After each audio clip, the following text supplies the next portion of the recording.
جو لکھنے والے ہیں شفیق الرحمان، پیشے سے ڈاکٹر، فوجی ڈاکٹر، مگر کیا خوبصورت ظرافت لکھتے ہیں. میں مزاح نہیں کہہ رہی ہوں. دیکھیے ہمارے ہاں تو آج کل سنجیدہ گفتگو میں بھی مہذب زبان استعمال نہیں ہوتی. شفیق الرحمان غیر سنجیدہ، ظریفانہ، ہنسی اور مذاق میں بھی انتہائی خوبصورت زبان استعمال کرتے ہیں. تو ان کا جو ایک زبان کو برتنے کا طریقہ ہے وہ شاید ان لوگوں کے بہت کام آئے جنہیں اردو سمجھنے میں یا پڑھنے میں دقت ہوتی ہے. اور میں ایک بات اور بھی سمجھتی ہوں کہ ہمیشہ ہنسی سنجیدگی سے زیادہ معنی سمجھاتی ہے.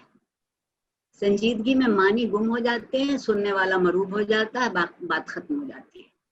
لیکن جو ظرافت ہے، جو کھلاتی ہے دل کو، جو کبھی کبھی کھلکھلا کے ہنسنے پر بھی مجبور کرتی ہے اور مسکرانے پر تو مسلسل آمادہ رکھتی ہے.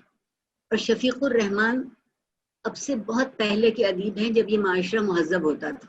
اب تو ہم خیر ہر دائرے سے نکل گئے، ہم نے اتنی ترقی کی. اور آج جو ہم پڑھیں گے آپ کے سامنے، اور پھر آپ کو تختہ مشق بنائیں گے ہر ہفتے 1 گھنٹے کے لیے، اور اس میں کچھ نہ کچھ ایسی چیز چن کر لائیں گے جو زبان کے لحاظ سے آپ کو لطف دے تو خیال کے لحاظ سے بھی لطف دے، جہاں آپ کا جی لگے. جہاں اکثر جب کبھی کسی سے پوچھئے کہ آپ اردو پڑھتے ہیں تو ان کا ایک انتہائی اداس چہرے کے ساتھ یہ جواب ہوتا ہے نہیں، مشکل بہت ہے.